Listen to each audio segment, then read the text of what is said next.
And I've got a pack of trail mix just like that. Good evening, everyone. It's July 23rd. We're here for a work session of the City Council, and we will begin, like we do all meetings, with public comment on non-agenda items. If there's a member of the public who wishes to speak to the council on an item that is not on our agenda this evening, now's your chance. Just go ahead and come forward in the room.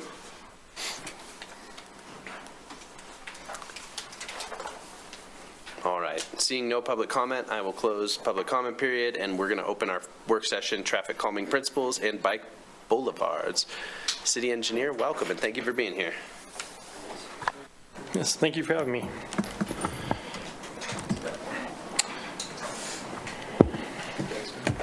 Yeah. Get the PowerPoint pulled up here.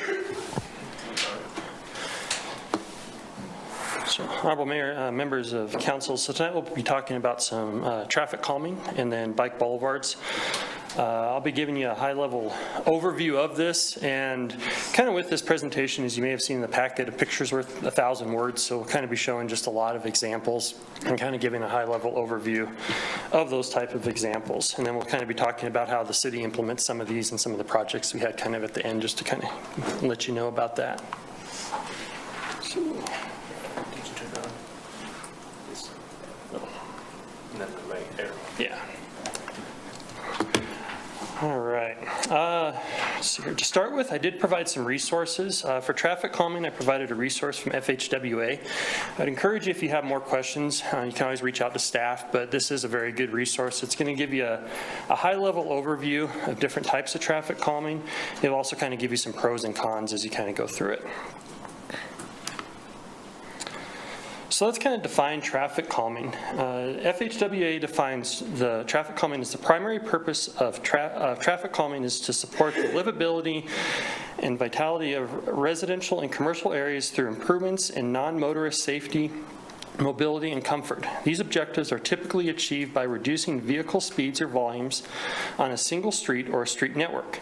Traffic calming measures consist of horizontal, vertical, lane narrowing, and roadside and other features that use self-enforcing physical or psychoperception means to produce desired effects. So that highlighted area there is really what it is, of reducing vehicle speeds or volumes. And there can be a lot of definitions on how traffic calming is worded, but the essence remains the same, that you're trying to reduce automobile speeds and volumes, mainly through the use of physical measures to improve the quality of life for both residential and commercial areas. And these principles that we're going to be talking about tonight apply to both paved and unpaved roads, so they're kind of the same principles throughout that. So why do traffic calming? The lower the speed, the slower the speed, the greater the chance of survival of the pedestrian if they're hit, as we are shown in this chart. If struck by a motor vehicle traveling at a speed of 20 miles an hour or less, a pedestrian is typically not permanently injured. If struck by a motor vehicle traveling at a speed of 36 miles per hour or more, a pedestrian is usually fatally injured. Lower speeds also reduce the severity of the crash between vehicles, and it gives drivers the ability to react better, therefore reducing conflicts with pedestrians and other vehicles.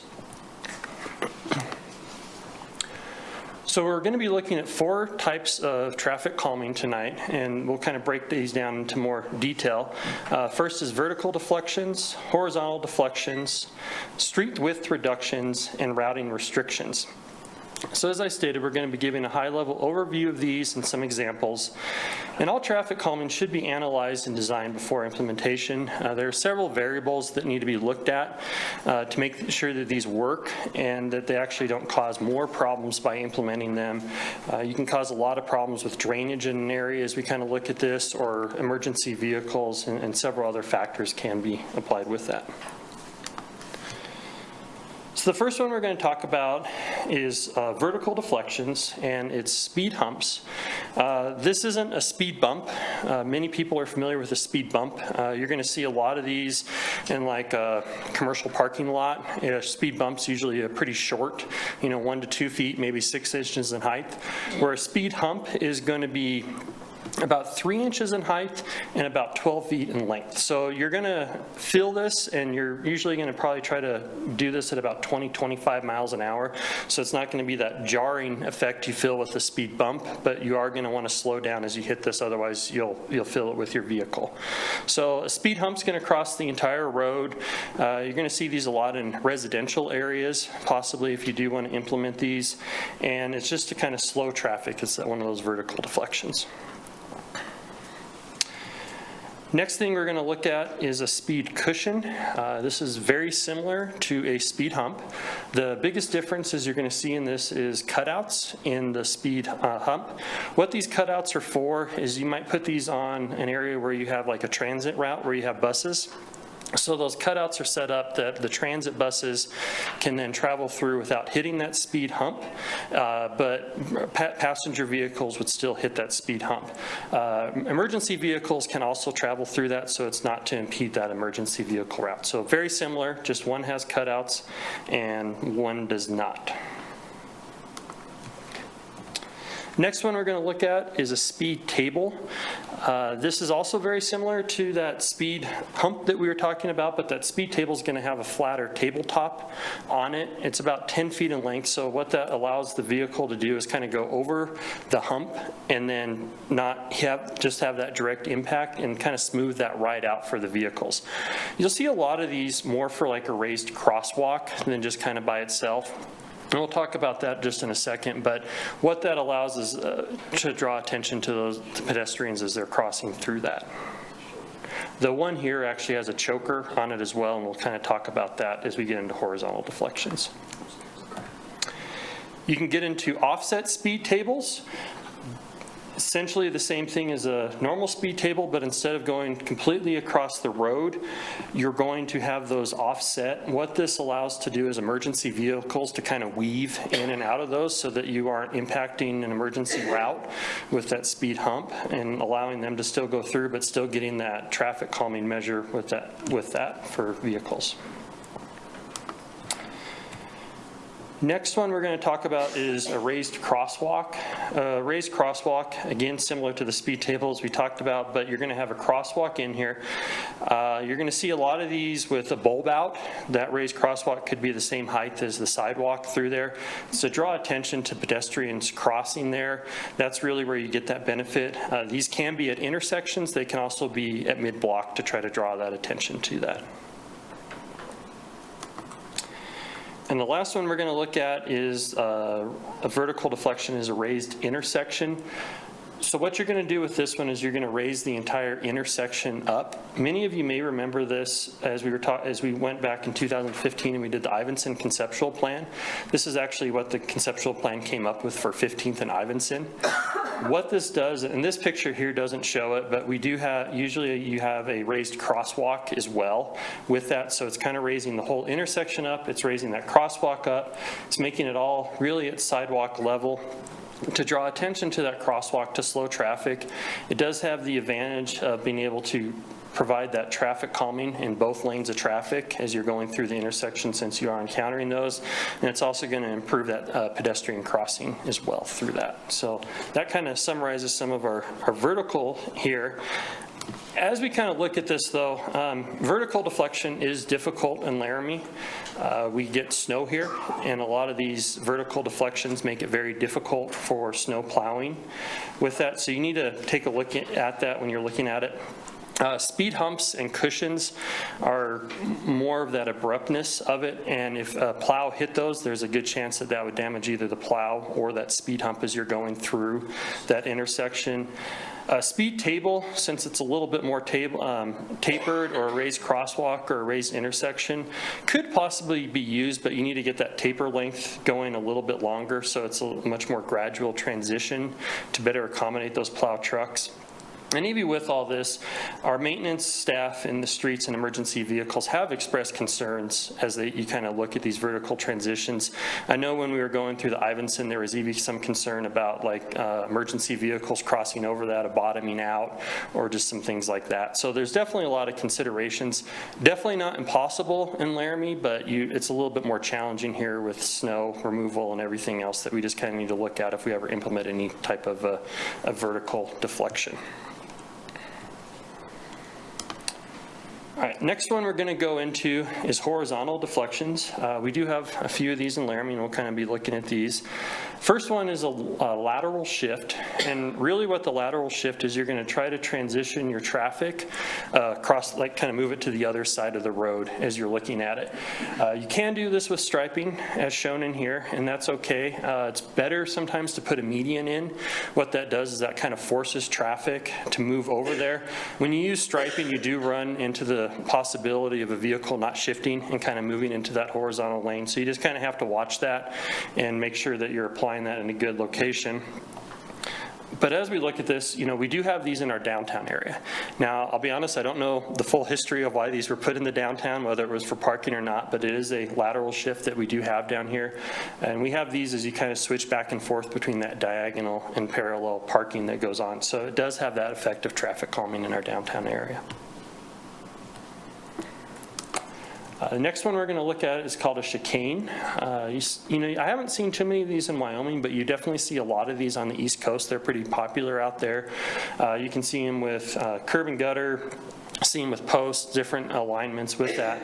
But really what the chicane is going to do is as you're traveling down the road, it's going to kind of shift you over to another side of the road and then back, so get a curve into that road going through that. That kind of allows the vehicle, it kind of forces those vehicles and necks down those vehicles to try to slow down as you're doing that. Chicane can also be done with parked vehicles if you want to do that, but you kind of have to watch to make sure that those parked vehicles are on there. Next one we're going to look at is a realigned intersection. It's basically what you're seeing here in the picture. A lot of times you're going to see these on a T intersection, kind of similar to a chicane as you're kind of moving through that intersection, but you're going to shift the traffic over as it kind of travels through the intersection. This can help with some like a right turn movement as you see in this picture, but basically as you're traveling through that intersection, try to slow people down going through that intersection. Next one we're going to look at is a traffic circle. Don't confuse this with a roundabout. It operates very differently, even though it looks very similar. Traffic circle, you're going to kind of see these more in a residential type area. You still have full control, like if you put it in an intersection, you're still going to have stop signs or yield signs. So you're not designing this traffic circle to necessarily control the intersection. It's really as you're traveling through that intersection to force the vehicles over and slow them down moving through the intersection. The primary benefit is just reducing those number of angles and turning collisions as you go through. These can be just painted, but obviously you lose a lot of the effect because people could just drive through paint versus a physical barrier as we see in this picture here. Also similar, but again different, we have small modern and mini roundabouts. These are designed in the same principles as a roundabout, and you kind of use the same design parameters as you're designing it. The difference is these are smaller. You can put these in a smaller intersection. You do run the risk of a larger vehicle not being able to make it through, and we'll kind of look at that with the mini roundabout, but the traffic does circle around here counterclockwise. The principal difference between a small modern roundabout and a mini roundabout is found in the centered island. For a small roundabout, the center island is not traversable and can be landscaped with ground cover, flowers, or trees. That's kind of what we see here. And then the next picture is what a mini roundabout would look. And what this does is it allows the vehicle to actually drive over it. The advantage of this, as I was talking about with those larger vehicles, if you have a larger vehicle enter an intersection like a semi-truck or something, they could drive just directly through this intersection, where that other one they might actually not be able to fit through.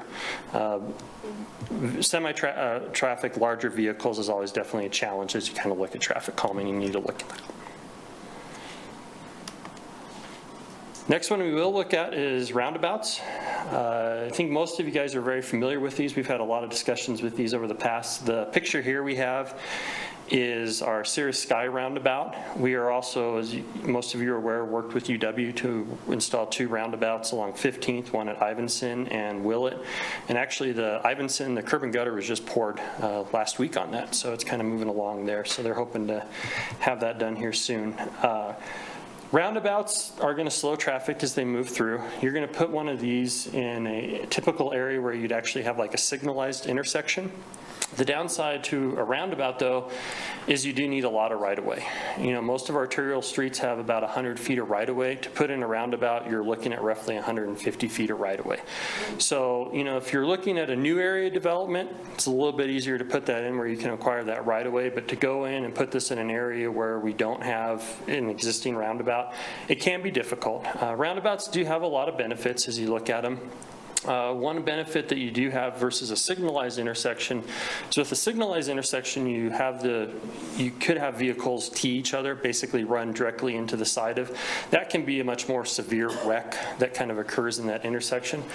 Roundabout, usually you have more of a deflected wreck just because of the nature of it and the way the vehicles are entering. So not only do you have traffic calming, but you can also reduce that vehicles and the impact of them. I don't know if it's still true, but I know when I was going through school 20 years ago, I don't think there was ever a fatality recorded in one just because that severity is so minimal versus a regular intersection.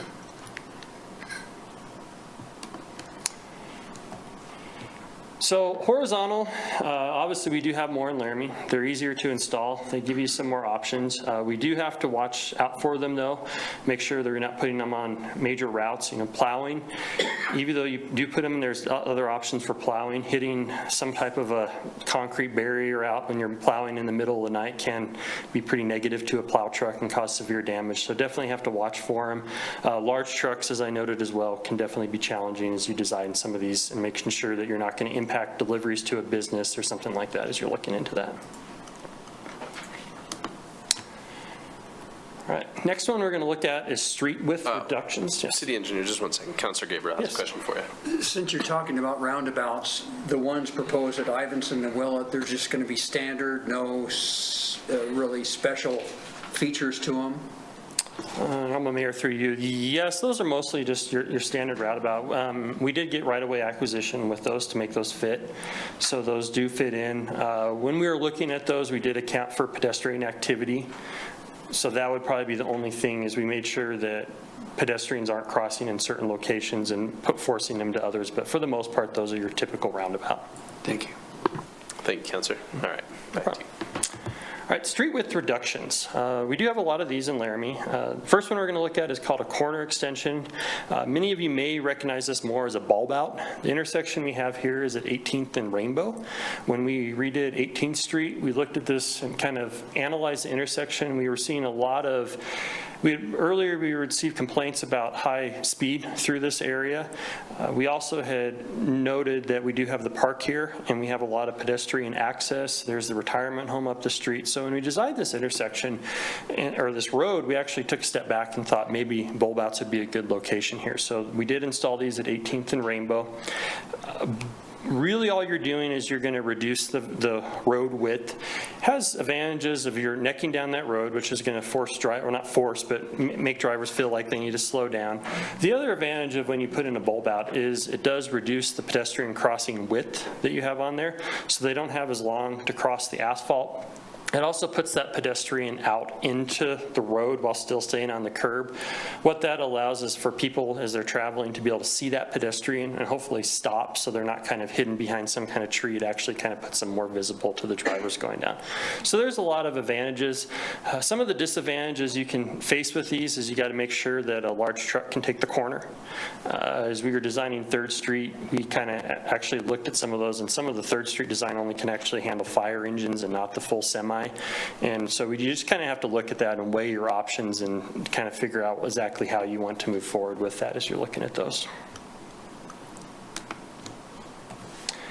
Next one we'll look at is, they're called a choker. It's very similar to the bulb out, but mostly your choker is going to be kind of in the center of the road. The picture we have here is we recently installed at 30th Street, and this was part of the Spring Creek Phase 1, and 30th and Spring Creek. And we looked at this when we were trying to figure out how to do the crossing here. We had some concerns. There's a lot of, we're starting to see more vehicle use, but this is a dead-end road. If we were going to design this, if 30th Street had continued down, we probably would have looked more at putting this crossing at a signalized intersection to try to do that. However, since we don't have that signalized intersection, we were trying to kind of make the best of it, not knowing when that future will be. So we looked at putting in a choker here, and with this choker, we have the curb and gutter kind of comes out. We have cutouts to allow for drainage. This also has a rapid flash beacon. So it's going to have the same effects as a bulb out. You're going to have those pedestrians or bikes kind of be out there a little bit more, reduce that, and then also with the rapid flash beacon also will draw attention to people as they're kind of crossing through.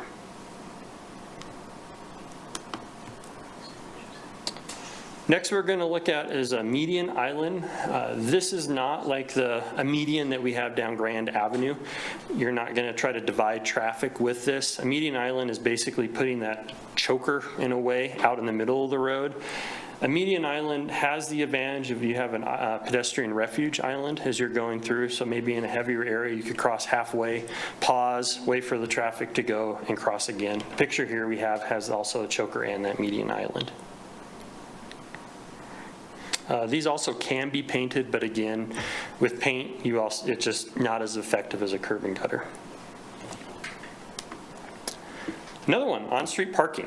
This can actually be a traffic calming principle. If any of you have ever driven downtown, we do have slower speeds, as our speed study that we did several years ago showed that as well, that we were already seeing a pretty slow speed. On-street parking, you do run the risk is if people aren't parking, your traffic calming's not going to take an effect. So you got to make sure if you are going to consider that as traffic calming where that is. You can look at different types of traffic calming of maybe if you have parallel parking, moving that to diagonal parking to kind of try to narrow that if you do have that width. So there's some different factors, but traffic or parking is definitely a traffic calming principle. And the last street width we're going to talk about is road diet. There's a few different types of ways to do a road diet. One of the most common is like we have shown here where you have maybe a 4-lane travel road. You could switch this to a 2-lane travel road if your traffic conditions allow it. Maybe put in that continuous left turn lane. That allows vehicles to pull off, kind of make that turn while not impeding that other traffic. And then you also have the advantage of being able to put in such as a bike lane in this area too. So we've done this on 30th Street and pretty positive effects through it. So street width reductions definitely work a little bit better around here. Again, you got to take into different design parameters. A lot of our streets are very flat, so we do run into problems with drainage when you put a bulb out in. Usually we only have 1/10 or 2/10 of a fall going around that, so when you put in those bulb outs, you can start to run into drainage problems, so you may have to put in more inlets. Definitely need to make sure you're taking into account that for those turn movements of the larger vehicles. So definitely easy to do, but you need to take different variables into account and make sure you're applying it well with that. All right, next we're going to get into the most restrictive ones here, and this is our routing restrictions. So you're going to put a physical barrier down as you're crossing a road. First one we're going to look at is a diagonal diverter. This is obviously going to go diagonally across the road. This forces cars to kind of pull off the road and make that right-hand turn movement. As you look at this diagonal diverter, you can have this set up that bikes could go through the center of it. Diagonal diverters also you can have pedestrians go through, and you can also design them so emergency vehicles can go through them as well to allow that emergency vehicle. A lot of these that we're going to talk about here next, I do want to mention, are you're going to see a lot of times on bike boulevards to do that volume restriction as you're kind of looking at it. So to kind of keep that in mind as we're going through these. You can do a full closure. This could be a hard closure where nothing can get through on a road. You can also allow this for bikes, pedestrians, or emergency vehicles to get through, but basically you're going to be physically closing that road and diverting traffic off to another road as you're going through. half closure, essentially same thing, but you're going to shut down half the road. This can kind of create one-ways. It can force traffic into an area that you need to be. It can allow bikes to cross through, so it's just kind of another type of application to do that type of a barrier. A median barrier, again, this isn't like just the full barrier going down. You could put this in an intersection or some type of a commercial area going across. The median barrier is going to prevent vehicles from crossing into that other thing, continue down through the lane. It's going to force vehicles to turn right in, right out as they're going through on that. It's usually a raised island through that, and we actually put one of these in over by Maverick on Bill Nye.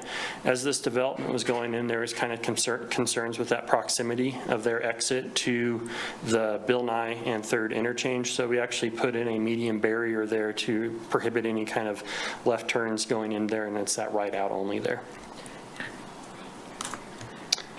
Next one we'll look at is a forced turn island. This is also considered, you could hear these called a pork chop. These force that vehicle to either come out right or come in. They do have the advantage of you have a pedestrian refuge island in the middle of it as well.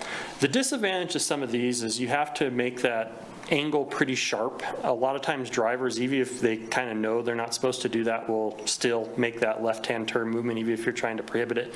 So there's definitely, you need to make sure that as you're designing them, you're looking at that and trying to accommodate for that. And we have one of these over at Hilton coming down to Grand Avenue. So routing restrictions, definitely more forceful as you're kind of doing it. You want to make sure you're not causing negative impacts to residents, businesses, as you're putting them in, and take that into consideration. So there are a lot of benefits to traffic calming. You are going to reduce vehicle speeds, possibly volumes as you're looking at. They definitely have some benefits. They can increase safety for both vehicles, pedestrians, bicycles, but you need to make sure as you're putting those in that you're considering all the impacts as you design those and making sure that they are being designed correctly. So with that, I can answer any questions you have on traffic calming before we go on to the next item. All right, Councilor Newman's got a hand up on Zoom. Councilor Newman, over to you.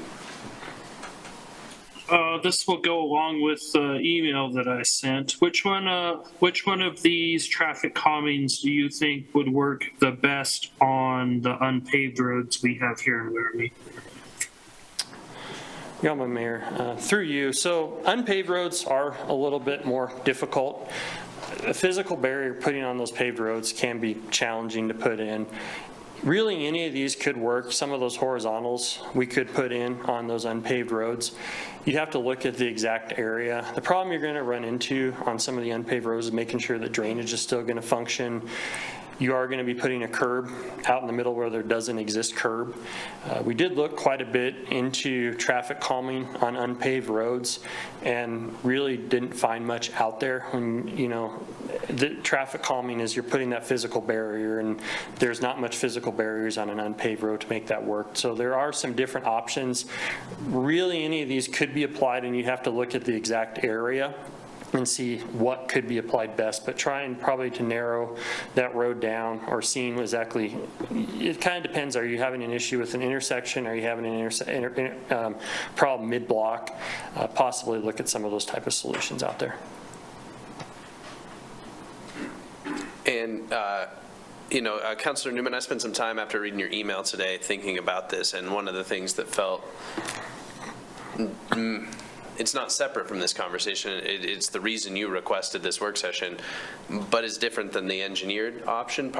I was wondering a little bit about enforcement as a traffic calming measure as well, because it would, I can't imagine what the public would think if all of a sudden, like, was it called a choker, where it's like the mid-block curb, like all of a sudden we found the money to put a mid-block curb in on a street that is otherwise has no curb, sidewalk, gutter. That just feels like maybe a solution, but maybe not a good one. So I was wondering about enforcement as a traffic calming option as well, following on his question. Yeah, and Your Honorable Mayor, through you, some of the issues, like if we are experiencing, I think some of the items noted is people kind of going quickly through intersections, fishtailing, some of that definitely would be enforcement through that. We could also look at different types of, maybe not traffic calming, but maybe stop signs or other solutions that are kind of going on out there. You'd have to look at the exact area of, and try to figure out what the solution to that problem is. Okay, thank you. Councilor Richardson, please. Do you know if towns have ever used something that's a little more unusual on dirt roads? So thinking about, these medians that we have that are cement and have, the greenery through them. I mean, is it a ridiculous idea to think about like filling up this place with large like planter boxes that are filled with, that's more natural, could be drilled down in and be there, but you aren't talking about how you figure out drainage and how you figure out cement or, all these kind of hardware pieces. Is that just not something that you could ever do, because then it's this weird thing that's in the middle of traffic and not ever seen before? So let me know if this is ridiculous. Your Honorable Mayor, through you, we talked quite a bit about different options. We were just, dumping a pile of dirt out there to try to neck that down. So there are options. I think trying to figure out the physical type barrier. One of the things to think about as you think about those paved roads is maintenance. Right now, they take a grader out there and they grade down it. So as we if we put in items that we're talking about, we'd have to just kind of consider maintenance. So it's kind of hard to say, would something like that work or not work? You'd have to look at the exact area. Some areas out there have better drainage. Some of them have ditches. Some of them may have, culvert or something like that. So we would just kind of have to look at a specific area. But options of what you're talking about is, some type of a green infrastructure could possibly be an option as you put out there, as long as it's kind of doing that physical barrier, but also not causing a safety if a vehicle did hit it or something like that as well.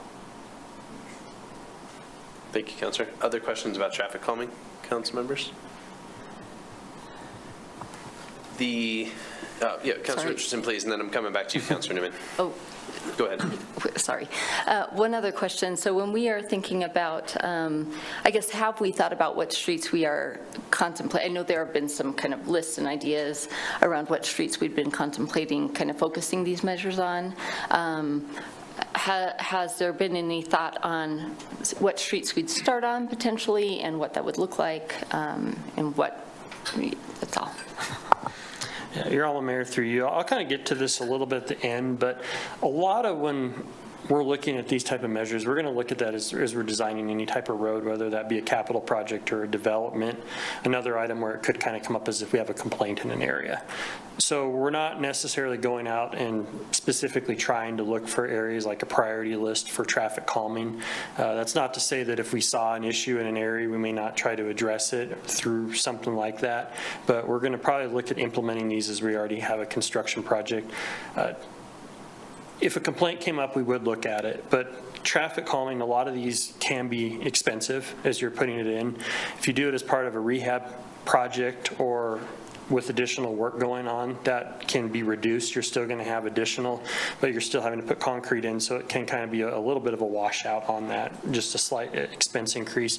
You also got to look into drainage. So going through and putting one of these in can get more costly, and we don't necessarily have a budget item directly for installing traffic calming, but we will look at that as we do any kind of road project or developments coming in. One thing I was going to note later is like Truman Street, we have that one going in. They put in some outs on that as that's going through. So it's definitely something we're aware of and look at, but we don't have like an ongoing list for here's the number one area where we need traffic calming. Thank you. Councilor Newman and then Vice Mayor. And I don't know if this is the right question for you, but maybe city staff. Do we know how much one stop sign installed costs? Honorable Mayor, through you, the Public Works Director said 280. 280? Yes. And if we were going to put in a stop sign, something like that, we would actually go through and do an analysis of the intersection to make sure it is warranted and look at that as well. And so, Councilor Newman, do you have any follow-up question? When Wyoming Avenue's paved, do we know if there will be any new stop signs along it? Honorable Mayor, I could look into that, but I don't know directly off the top of my head. Great. Anything else, Counselor? At this time, no. Okay. What would the cost be, ballpark, of course, of, say you were trying to identify, I think to Council, I don't want to assume things about Councilor Newman's question, because that's gotten me in trouble in the past, but if you were to say identify an intersection on 2 dirt roads and you wanted to sign that in some way, what would the sort of like all-in ballpark cost be then? Because it wouldn't be $280 for 1 stop sign or you know, sort of the $560 for 2. It would be the study and all that. Your Honorable Mayor, through you, so the study we possibly could do in-house, if we were going to farm that out, that could be a few $1,000s, anywhere between $2,000 to $5,000. But a lot of times we can do that kind of a study in-house. Okay. It does take a little bit extra time, but we can handle that. And then to install it, as you know, that $280, there could be some incidental, but maybe $500 to $1,000 for the parts. Thank you. Vice Mayor? Vice Mayor, do you have a different topic? Seems like, Councilor Pierce, are you on the same topic? Well, I am on stop signs and traffic calming, but I'll circle back to you then. Vice Mayor, go ahead. I was curious about traffic calming. If you've presented a number of possibilities to us, and I'm curious if there's 1 or 2 that you think are the most effective for the cost. I understand that some of these can be very effective but very expensive. So with all of the possibilities that you've given us, are there 1 or 2, 3 that you think are the most effective for our area, get the biggest bang for the buck? Your Honorable Mayor, that's a little bit of a difficult question to answer because, you know, there's a lot of tools that we have here. And as I presented these to you, each one could be applied in a different area. And you got to kind of look at it as, are we talking a residential street? Are we talking arterial street? Are we talking an area that has high pedestrian use, high bicycle use? All those type of things you need to take into account as you're looking at traffic calming and where to apply it. As you saw in this picture, we are seeing a lot of more that just choking the road down and not so much those vertical deflections. Bulb outs are good. We have seen very good use of those. We've also had some negative feedback on them. 30th and Willett, while we were trying to design that intersection to handle the larger vehicles, if you drive through that, you will see a lot of black tires on that, and we've received some complaints on that. So, you know, we were trying to do it there, but I don't know if it was 100% successful as we implemented that area.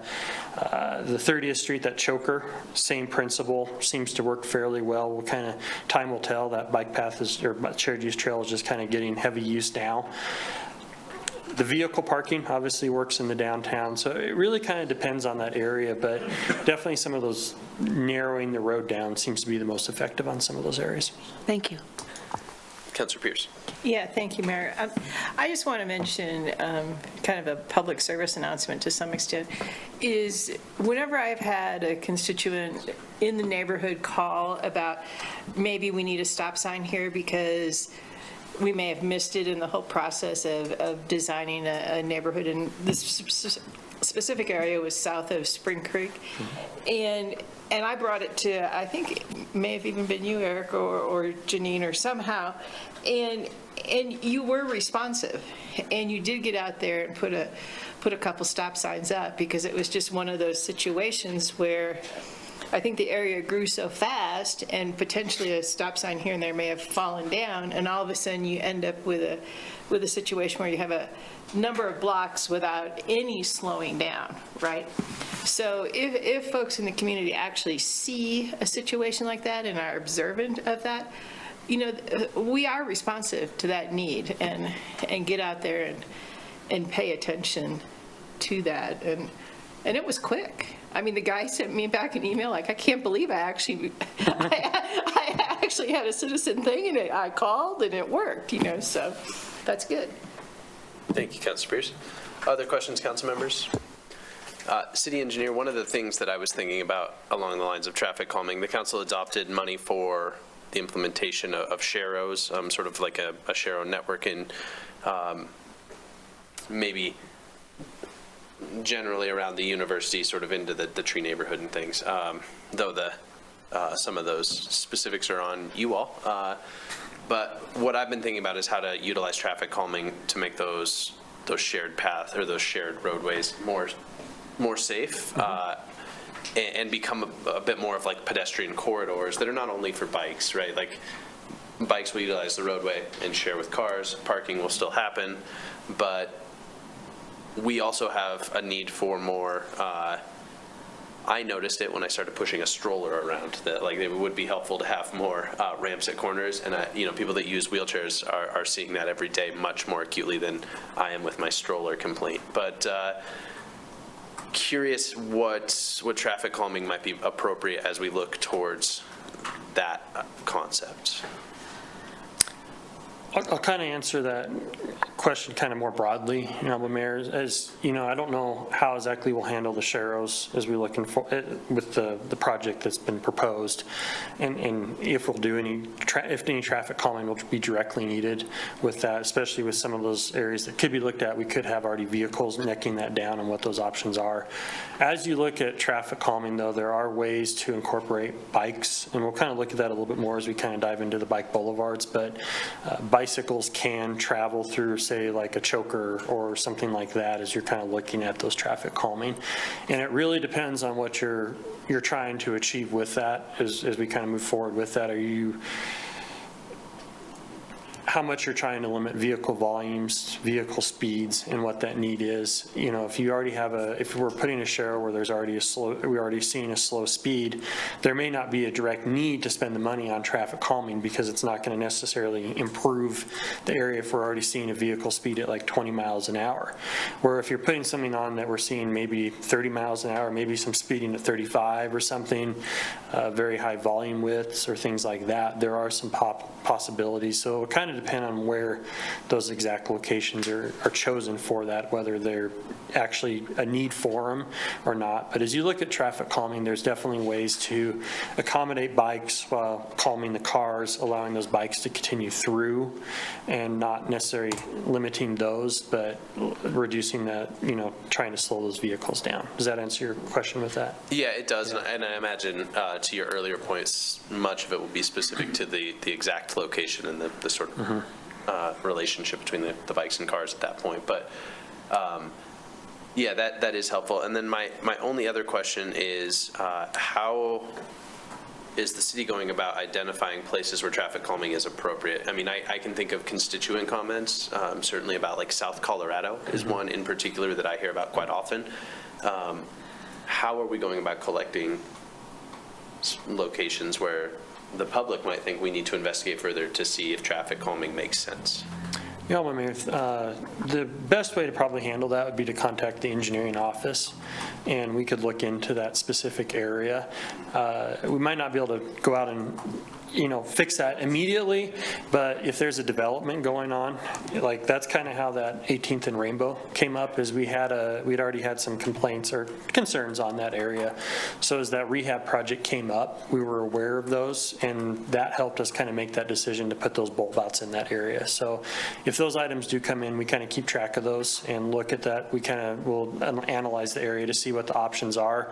Depending on funding, we may or may not be able to do something. There may be a smaller measure that's affordable that we could go put in there, but definitely keep that in looking at that long range. Thank you. Councilor Richardson, please. Thank you. Do you have any discussions with the police department and auto accidents? Is there any correlation between that as they're checking in to determine if there's increase in some area that maybe that needs to be evaluated? Yeah, Mayor, through you. So we do work with the police department as we go through designs. They're part of the design process. They get a review and provide input. As far as accidents, sometimes when we are doing design, depending on where we're at, we can pull up the same accident reports through YDOT. They have those. If we need more detail, we'll definitely reach out to the the police department and kind of possibly dive down a little bit more on what's causing those accidents and try to solve those. We would look at that more of an area where there is a concern, if we have a high concern of accidents. We have gotten the same, I believe, data that you guys have had of looking at those high probable areas of where accidents do occur, and keep that in mind as we move into design. Thank you, Councilor. And I would add to that that might be a great source of information about where vehicles are traveling beyond sort of the expected speed limit. I hadn't really thought about it until you mentioned that, but that's the place I have sent every time I've had a complaint from a constituent about speeding on South Colorado or whatever it may be. I send them to PD, and then PD puts out the radar thing to sort out what's happening. That has its effect of calming traffic as well, but that communication between engineering and PD could be helpful in sort of early identification of some of these spots. Cool. Thank you. Other questions, councilors? Okay. And we're going to take public comment on the whole work session when we're done, so I'm going to just go back to you for the Bike Boulevard piece. Okay.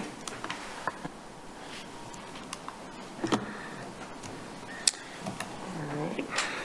So the next one we're going to talk about is bike boulevards. Again, provided a resource here. The first one is NACTO. We do use this a lot as we're designing roads. NACTO has quite a bit of good information. It's very easy to digest. They have several suggestions. Another one that we use a lot as we start looking at bicycle facilities is the Guide for Development of Bicycle Facilities. This is produced by AASHTO. NACTO kind of builds off of ACTO. They never contradict each other. They just kind of, NACTO adds additional design resources you can do on top of AASHTO on that. So this is a supplement to the Green Book. You'll use the Green Book for a lot of the roadway, and there is areas where there's overlap. The bicycle facility, it's probably actually one of the most used books I use. It kind of gets a little bit more into the nitty-gritty of how to design it, where the Green Book will give you kind of a high level. We'll get into it and everything, but the Guide for Development is kind of an additional resource that really helps through.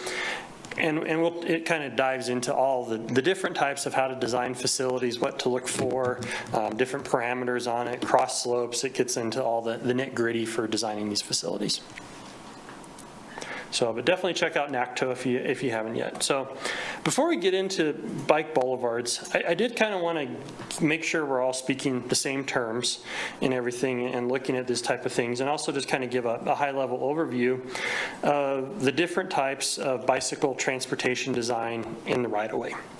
So these are all separate types of ways you can design a road, and they kind of go from the most restricted or least restrictive to the most restrictive, and you can have multiple ones on a corridor, but these are all individual designs as you kind of look through it. So we'll kind of go through these just kind of quickly to talk about the different types. So the first one we're going to look at is shared lanes. There really isn't design principles for a shared lane. Basically what this is it's a bike riding in the same lane as the vehicle. Really, this could apply to any street in Laramie which doesn't have existing, bicycle design put into it. You see this a lot in the downtown, as we have a picture here, and then we also have like 13th Street, which is the one on the right. You're just basically sharing a lane with the vehicles as you're traveling through that. You can make these a little bit better if it's desirable, and there's different guidance through AASHTO and MUTCD on how to do this. You can add sharrows. The one I have here is at 9th and Ivinson. We put this one in because there wasn't enough room for a bike lane, so we did add a shared lane in here. Next one on the picture on the right there is Garfield Street over on the west side, over the bridge there, over the river. Unfortunately, in the picture here, blocking, but that's okay. It does have a sign up there that talks about vehicles and bikes to share that road as you go through. So if you have an area that you're having a shared lane, maybe you can't fit other type of things, you can put more signs or striping out there to have that shown. Next one we'll look at is bike lanes. We have a lot of bike lanes in Laramie. The top picture here is one of our recent rehab projects. This is at 9th Street, and this is actually at 9th and Harney You can kind of see those shared lanes over on the right-hand side. A shared lane's probably going to be between 5 and 7 feet. You're usually going to, in Laramie, you're going to have a parked vehicle, and then you're going to have that shared lane, and then you're going to have that vehicle lane. Our shared lanes usually are on each side of the road, one-way traffic for those bikes to go through. In this one, again, we have those sharrows over as we approach that intersection because there wasn't enough room to actually fit that lane in there. There are design parameters to look at as you kind of design these to make sure that certain widths are being met and everything else. And then the bottom picture we have is also when we rehabbed Cedar Street. We went through and restriped that. Sometimes when we look at this, we might have the double white lines. That white line on that inside is to kind of reinforces where that bike lane is out in the road. It can help kind of push those cars over so they're not trying to encroach in there. So there's some benefits to putting in there. Is maintenance concerns. It's a little bit more difficult to paint that lane in the inside. They can't just drive through. Sometimes we have to no park as we go through there. There's a lot of restrictions as we kind of do that. So there is some negative impacts to that as well. Next one we're going to look at is shared use paths. Oh, sorry, I clicked too many times. Shared use paths. So we have quite a few of these in Laramie. These can be adjacent to roads. The one on the picture on the left here is along Boulder, heading to the high school, kind of right in front of the rec center. So we have a shared use path that's right there. They can be separated from roads, so they can kind of be out in the middle of the prairie. Kind of similar area right at the top of Regency, we have a shared use path that kind of goes behind the pond that we put there. That also connects into the high school. So we kind of have two shared use paths that are kind of going through that area, so they can be in both locations. They can also be recreational. The picture on the far right is that Spring Creek Trail that was put in last year. And, while people will commute on that, it's a little bit more recreational, kind of going along the creek and everything. And we made it kind of more picturesque as you kind of go through there. So different ways they can be used on that. They can also be put in part of the development. With our master plan, we have some identified locations of where these go.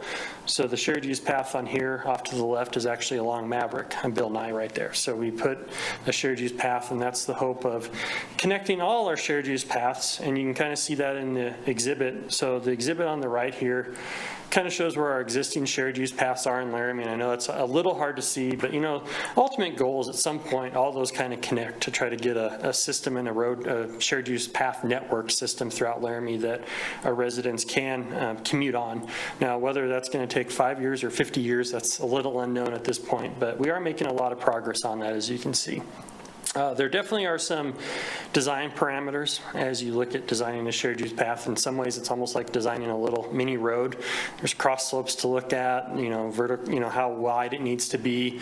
You are sharing this with pedestrians, so if you have an area with high pedestrian use, you need to widen it up. You can sometimes narrow them up if you have obstructions, but you usually try to want to keep it around a 10-foot width on average with that. And that just is to accommodate to make sure it's safe as both bikes and pedestrians are traveling on that. So we kind of get a little bit more dedicated when you look at cycle tracks. So a cycle track kind of looks on the surface very similar to a shared use path. Biggest difference is a cycle track is really only going to be used for bikes. So you'd have a pedestrian path on the side. Again, some of you may remember we looked at this for that Ivinson conceptual plan.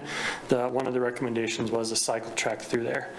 You do have a buffer on a cycle track. That buffer can be paint. It can be a curb. It can be completely raised in there, so there's a few different options on how you do it, but you do want to have a little bit of a separation there. Cycle tracks can be one-way, they can also be two-way, so you could put bicycles on there. It just kind of depends on the need. The one issue you do have to figure out with cycle tracks, it's not a huge concern, but as that ties back into a bike network, I know we ran into that when we were doing Ivinson with that. The other thing you have to consider as you're looking at cycle tracks is access. You might not want to put a cycle track where maybe you have a driveway very frequently because you are trying to get that, and it's a little bit unsafe if you have vehicles crossing them pretty frequently. All right, so let's kind of dive into bike boulevards now. So a bike boulevard is a bicycle corridor. A lot of times you're going to see these on a local street or a low volume street. They are really, when you put in a bike boulevard, what you're trying to do is you're trying to encourage bicycles and discourage vehicles from going on it. That's not to say that vehicles can't travel on it, but a lot of times you're kind of trying to limit that to more of a local access and not being able to have vehicles, drive that whole corridor. As you look into bike boulevards, you definitely want to take a look at the location where you're putting them. A lot of times you want to maybe have that about a 2 to 5 mile commute and making sure that those will work for there. So there's a lot of different features and design principles you need to look into.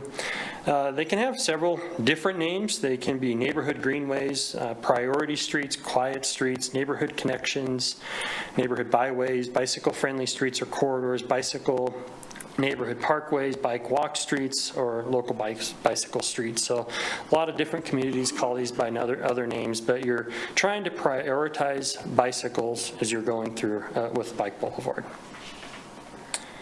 So as we kind of look at this tonight, I did provide a handout. I believe most of you have it. We'll kind of be talking about that, and we'll kind of go through the different design elements of route planning, signs and pavement markings, speed management, volume management, minor street crossings, major street crossings, offset crossings, and then we'll talk about green infrastructure.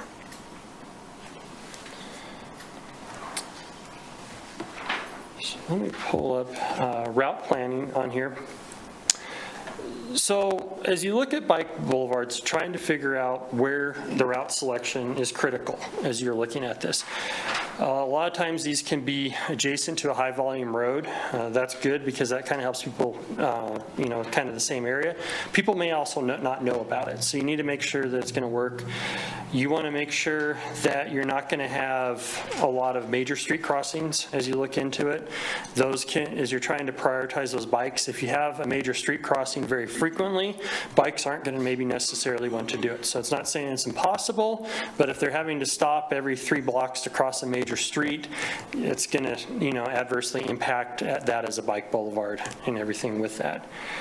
Vehicle speeds, definitely want to look at. You don't want to probably put a bike boulevard where you're having 45 mile an hour speeds. You want to try to keep those speeds under 25, 20 is preferred. Vehicle volume is another thing. 1,500 vehicles per day is kind of the preferred. You can get up to 3,000 in certain areas, but again, as you start to approach that, you're not necessarily working well in that bike boulevard. You can do vehicle volume restrict, like kind of as we're talking about traffic calming, to try to reduce some of that, but you kind of want to consider that, because if you're having a road with a lot of those type of vehicles, it may not be a good road for to put a bike boulevard, because now the vehicles are having to find a place because you're already seeing a high volume of traffic on there. Emergency vehicles is also something you want to consider. You are trying to make it very friendly for bikes, not so friendly for vehicles. You don't probably want to put a bike boulevard where you have one of your major emergency access routes, because that's going to impact those travel times with that.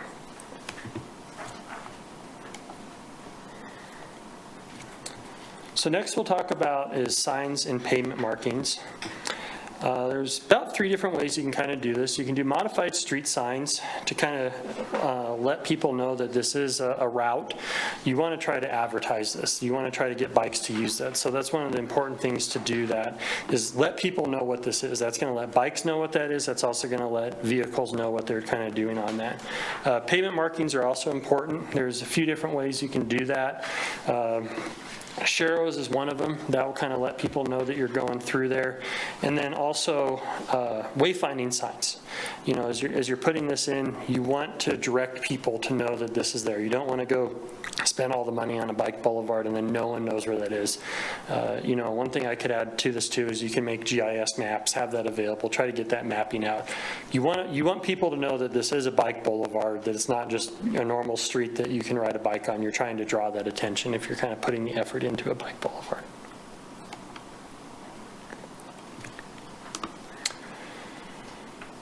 Next one we'll look at is speed management. As I noted, you do want to try to, have that speed down there, your 85th percentile, 25 miles or less, 20 miles an hour is preferred for a bike boulevard. You can put speed signs out there, but you also maybe possibly want to talk about some of the traffic calming that we were looking at earlier to try to do that either through vertical deflection, horizontal deflection, and kind of the exhibit that we have here kind of shows that, as you kind of work off to the left, you can put in those speed humps that can kind of allow those vehicles to try to slow down. You can put in the chicane as you're moving over there. You can look at median islands. You can look at those center islands, kind of the pinch points as you go through. As you design this, though, you have to remember you're trying to design this for bikes. So you're reducing the vehicle speeds. You're trying to get those vehicle speeds down to that 20, 25 mile an hour mark. But as you're putting in these type of traffic calming, you don't want to necessarily impact those bikes. So as you kind of look at this thing, you can kind of see some of those bikes as we kind of go through that chicane. There's a way to kind of have that bike skirt off to the edge of it. So they're not having to kind of weave in and out. They're able to have a nice continuous flow and not have any issues with that.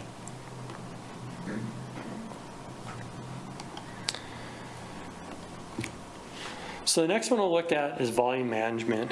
This is probably one of the areas where bike boulevards may not always be received the best from the public.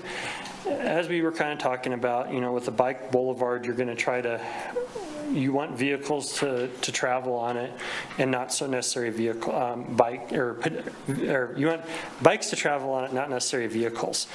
So as you look at volume management, a lot of times when you see a design, and it doesn't have to be this way, but you're going to see people being kind of forced off the road after a block or two. You don't want to have that road just be continuous, that a vehicle can get on that and drive the entire possible 2-5 miles on there. You're going to kind of defeat that purpose of that bike boulevard if you're doing that. But rather, you're keeping vehicles on there, but you're kind of maybe trying to keep that localized traffic.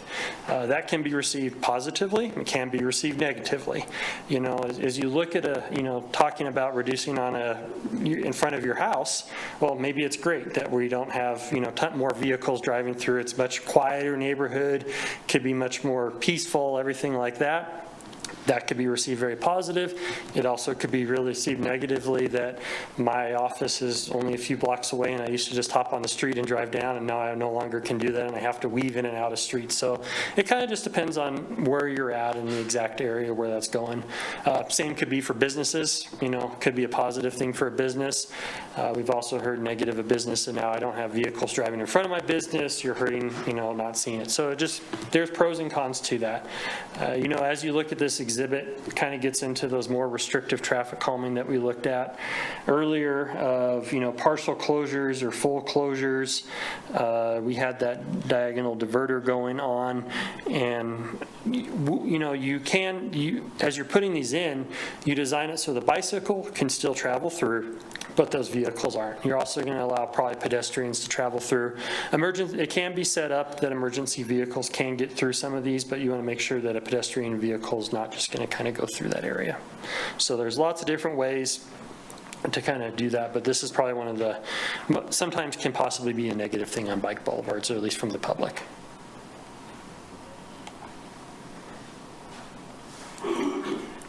All right, minor street crossings. As you look at minor street crossings, this is going to be more of like your local or residential streets. Again, you're going to prioritize bikes. You're going to put those stop signs not along, the bike boulevard. You don't want to stop the bikes as they're traveling through. You're going to make sure that you're letting those bikes kind of continue through there. There's different signs, striping that you can install through that, but basically prioritizing bikes and stopping those streets coming in from that area. Next one we're going to look at is kind of major street crossings in there. These get a little bit more challenging as you still have to have vehicles be able to cross those major streets. This is this would be your Grand Avenue or possibly your Sheridan or something like that. So as you kind of look at this, there's a lot of different ways you can handle this as you kind of approach a major street crossing. You definitely want to try to accommodate the bikes the best you can. Those can be through bike boxes. What a bike box is it's kind of a green box you put in at an intersection that allows people to be able to pull up in front of those vehicles to kind of have that option to get in there. You can look at different types of timing, making sure that you're accommodating those bicycles as they're moving through there.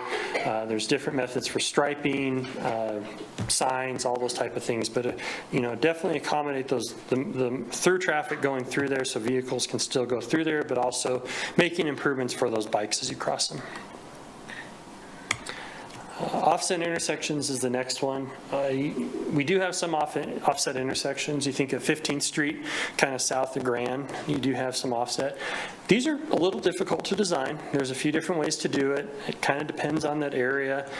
There's a few different ways to handle it. I wouldn't say any of them are really good for possibly bikes or vehicles as you go through, but you try to do the best you can. You can put items in the roadway, such as kind of like that bike box in there to try to help. You can put ways for bikes to travel down a median to try to get them across in there. You could look at putting infrastructure like a pathway off the side of the road to try to get them through, or just kind of striping. So they're pretty difficult to do. I think they get kind of confusing as you kind of look into these for design for both vehicles and pedestrians, but you definitely want to account for that and try to make it the safest you can for everybody going through that intersection. And finally, green infrastructure. We've talked a lot about green infrastructure as we've done some of our presentations for our stormwater. Green infrastructure is definitely something you can look at as you start looking at bike boulevards. What this does is this can improve your drainage in the area while also making it not just a concrete, jungle as you're driving through it. You can put trees in, you can put vegetation. It just makes it a much more enjoyable for everybody as they're traveling through that area. And you would look at putting in that type of green infrastructure in your traffic calming measures as you're going through. So bike boulevards, they can be very beneficial. They can work quite a bit. You need to make sure that you are putting them where you want to put them, where they make sense, and take into all that type of things in for design. I can answer any questions on bike boulevards. I have a little bit more just so you are aware of kind of talking about what we do with some of this stuff, but just so there is more to the presentation, but can answer any questions on bike boulevards now. Thank you, City Engineer. Council members' questions at this point. Councilor Gabriel, please. If we only had more streets like North 15th and most of Beaufort, we would be in good shape. Nice, wide, we got bicycle lanes. I mean, it's just so well designed. Mm-hmm. Now, my question is, coming down here on Ivinson with a bike, mm-hmm. very few cars, no cars parked, but the bike lane and door zone is so close. I mean, during the day, it's very, very tricky. Mm-hmm. What can be done, for instance, on Ivinson, say from 12th to 9th, or even 13th on all the way to 15th, 15th to 9th on Ivinson? Your Alma Mayor, through you. So there's a few different options we can look at. We could look at modifying some of the bike lanes out there to better accommodate, make those, seeing what they are. It is a fairly narrow street there, so we need to look into that. Because I was not mm-hmm. just, I was looking at the parking mm-hmm. and the bike lane mm-hmm. and the travel lane. Mm-hmm. I mean, there's not much more you can do there, right? No. Okay. Because, I mean, it's well constructed, but it's so tight there. I don't know what you do for safety. Yeah, I'm a mayor through you. It really kind of comes down to how much money we want to spend. So Ivinson is one of the projects we have scheduled for rehab here in the coming years. We will be looking at ways to enhance it as we go through that design. Right now, we don't have significant budget in there to do like a complete, like what we were talking about, maybe the cycle track. The cycle track is an option you could put in there. You start getting in, the cost for construction starts to grow as you start looking in that. There are options of, adjusting how much asphalt you have in there. Moving the curb, you start running into problems with impacting trees, impacting franchise utilities. So there's options that we'll look at. Not saying that maybe there isn't much more we can do. We'll look at that as we kind of start diving into the design and seeing what those type of options are out there, but we will look at it. I don't know, that probably doesn't directly answer your question, no, I but understand. there's different resources out there to use. It may come back to maybe some slight changes to the striping. Maybe as that kind of moves forward into design more, it could have more of a significant change with that. Then do you have any idea right now on cycle tracks where they might be a possibility? Yeah, let me go through. Is that Just cycle off track? the top, you know? Like anywhere in the, Yeah. we don't have directly any places that we've identified as a cycle track. One area that we had identified was around the university. With all the changes that have kind of happened out there, I don't know if that's necessarily the best anymore. 15th Street, we now, we originally, when we did the Ivinson conceptual plan, when we were talking with the university, we kind of had this grand plan of a, essentially a cycle track that went down Ivinson, went down 15th, went down 9th, went down Lewis Street, and kind of circling all of the university. There you go. So that was kind of the plan that we had talked about, and that seemed like a good plan. Kind of as things have changed, though, 9th Street doesn't, UW's kind of started to put a shared use path in there. A lot of that concrete was replaced last year, so we have partial shared use path there. As it comes out of Lewis Street, as it hits Clark, we actually transition out to a bike lane, which is similar to what we have on 9th. As we work through the design on 15th Street, we do have a good bike network there, but that ended up becoming 2 shared use lanes on both sides of the street. So bikes are going to be accommodated. We're still going to definitely get them through there, but that doesn't make sense to put down a cycle track. That's not to say Ivinson couldn't have a cycle track and it wouldn't work there. Ivinson is a good possibility, and that's kind of why it was identified in that conceptual plan, because you don't have many driveway approaches on that north side there, and you do have that. But there is some negative impacts to that too, of parking. We're not going to have parking on that north side. You'd have to do some pretty significant enhancements on the south side to try to counter that parking and everything else. So what the future holds for that, I can't tell you right now. We'll definitely look into it and have discussions with UW as we move forward. But as far as other locations for a cycle track, it's those driveways that kind of become the problem with them.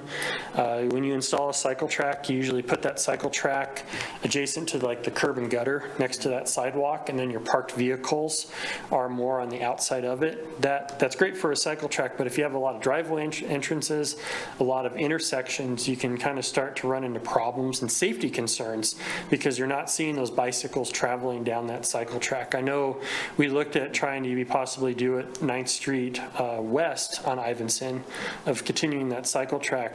And even just the number of intersections and all the driveway approaches, it was kind of found that it'd almost be more unsafe for bicycles and vehicles as they're traveling through there, and kind of maybe to consider some other options. Thank you. Thanks, Councilor. Councilor Richardson, please. Thank you. I have a follow-up to Councilor Gabriel's question, and I know that constituents have asked about on Ivinson reducing that traffic lane, and I think it can, based on some feedback that I think was shared, could be reduced to like 10 foot per lane. Has there been any more investigation into widening that bike path there and narrowing with just simple paint, which potentially wouldn't cost us as much? I mean, because I'm an expert in the cost of paint, so please correct me if I'm wrong. But Your Honorable Mayor, through you. So we kind of have looked at it. We haven't dived deep into it. Really, with that plant, with that design coming up here pretty soon, I think we're going to look a lot more closely at that point. While the paint out there isn't in great shape, there is still some paint. So if we go out there and make any of those type of changes, we'd actually have to try to get that paint blacked out and kind of marked out. So we haven't actively pursued that too much because of the additional work in doing that, and then knowing that design's coming forward in the immediate future. Other questions, council members? Councilor Pierce, please. Yeah, this might be a really stupid question, but are there ways to, I know there are ways that we can count cars, right, that go. Are there ways to count bikes in particular areas and on roads? and where they're used? I mean, is that an option so that we know, so we could look at our city and on a map and actually see, people actually aren't riding their bike on Ivinson, they're actually riding it on University, and they're riding it on not Garfield, but they're going a lot down Sheridan or something. I mean, is that data we could ever gather or find or know about? Your alma mater through you. So there are ways to count bikes, same as vehicles. You kind of have to make sure, it takes a little bit more, I wouldn't say effort, but better technology to make sure you're getting those bikes counted as you're going through. As far as knowing where those are, you'd probably have to reach out to the community to try to figure that out. If there was a road, we could count that. I mean, we could count, like, you could go out, set a counter, count the bikes on Ivinson, count the bikes on Garfield, figure out where those uses are. I know when we did our citywide traffic model, they actually used a company that kind of tracks how people are traveling and does polls and everything else. I don't know exactly how that would work for bikes. I don't know if that can take into account, it's probably not going to know that this person's riding a bike. It's going to know someone's commuting. Maybe it can figure out a lower speed. I'd have to look into that, but I don't know from your big picture of figuring out, there's ways to, I think it'd be more community outreach, physically going out and counting, stuff like that, to do that versus knowing exactly where they're commuting on that. Yeah, even some sort of survey results or something that could potentially give us an idea of where folks are actually traveling, more consistency, so that we as a city spend our funds appropriately, right?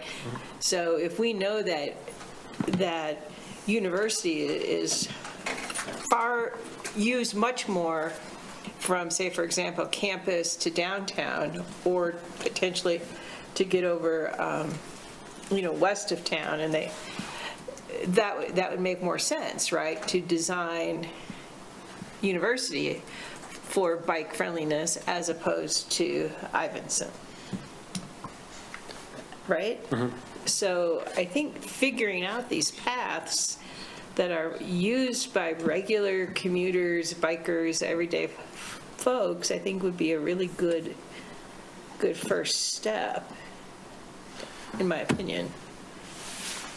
Councilor Pierce, I'm trying to find this, but a map was provided to me, and I don't know the process for building the map, but Laramie Bike Net, which by the name you can assume a bunch of folks who were riding bikes, right? But they provided a map to me at one point because I asked for it on where they thought these networks should exist in the city. So they have gone through a process already of mapping largely citywide.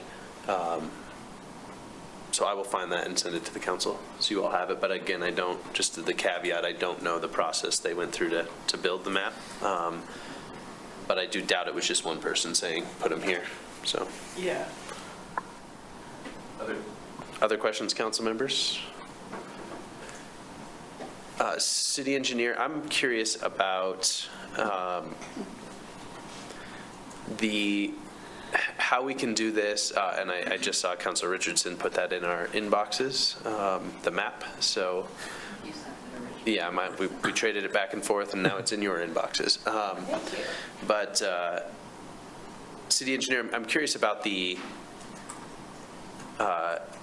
sort of like what is the most realistic path forward? Because I think, I think everybody hates when they hit sort of a vertical traffic calming measure. I don't know a single person that hits a speed bump and is like, heck yeah, slow me down. And so I wonder, I think it's probably wise that we maybe avoid those unless we can really justify it. But I also worry about sort of like the narrowing unless we have a path for bicyclists, because we don't want to create another opportunity for folks to have to move into traffic unless they have to. And I ride a bike a lot, and I just find my spot in traffic and I stay there. I try not to like go in and out a lot because that feels more dangerous. And that is why I thought maybe the Sharrow path idea, sort of like they aren't bike boulevards. They just don't meet that definition, but they are sort of like more prioritized for bikes.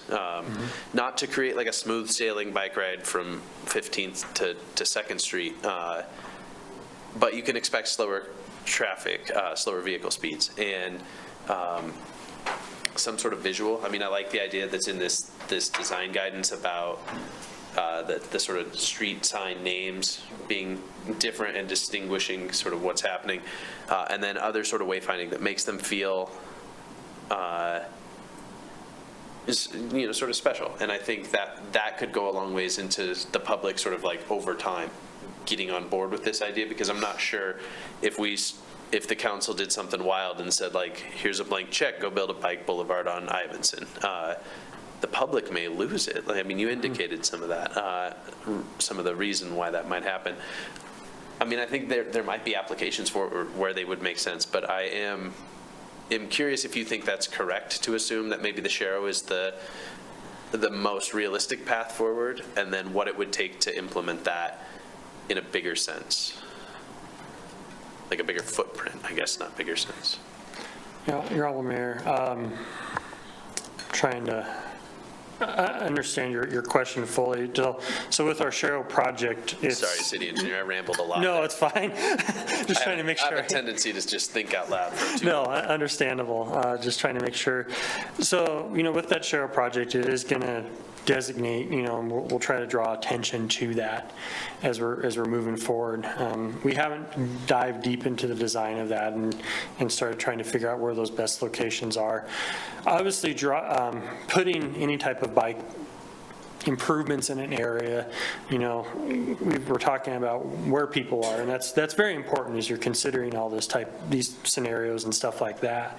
But there's also, if you build it, people will come and possibly use it. So, as we put in those Sharrows, and as long as that location is good and works for that and tries to draw that enhancements, it could have benefit to the community. And does that feel like so we're talking about paint on the ground and then potentially signage. And signage is not included in the budget amendment the council passed. But do you feel like, I guess the question would be, is that sufficient as a way to start moving this conversation forward? Do you think that those two pieces, being like largely aesthetic, but is that sufficient? Just to kind of help answer that, what's the end goal that we're trying to achieve with the Sharrows? I mean, yes, it does make improvements, but what's fully trying to... Safer places to use your bike to commute, I think, is probably the, I mean, I envision places, and this is personally where I think, where it feels safe to ride with my kids in my bike trailer. Because 9th Street is not that, right? Sheridan is not that, Grand is not that, of course. But, even 9th through campus where we have Sharrows I don't ride my bike there because it doesn't feel safe. So in my mind, it is places for people to feel more confident riding their bike to the place they need to go. It's that easy in my mind. So that's what I'm wondering, if that gets us to that goal. I'm asking you to feel people's emotions, but in imaginary land. But that's really what I'm trying to get at. Okay. Your Honorable Mayor, it'll be hard to say right now of how that will fully be impacted. It will be beneficial, as we put in those shared use lanes, it's going to draw more attention to people driving, that vehicles will be, sharing that lane. And that's the point of a Sharrow, is to let both bikes and vehicles know.